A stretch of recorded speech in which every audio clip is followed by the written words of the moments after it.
আসসালামু আলাইকুম।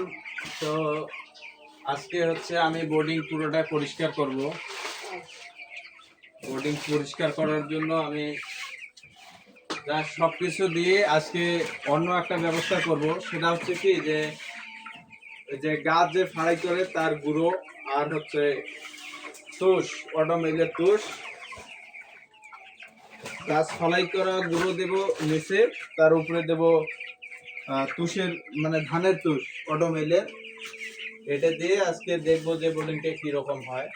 তাছাড়া ধানের তুষ এতগুলো দিয়ে দেখা যাচ্ছে যে মানে বেশি একটু যাই হচ্ছে, মানে গু ভিজে মানে গু হওয়ার পরে ভিজে যে আর কি ঠান্ডা লাগতেছে বাচ্চাদেরকে, তাই আজকে নতুন একটা পদ্ধতিতে কাজ করতেছি।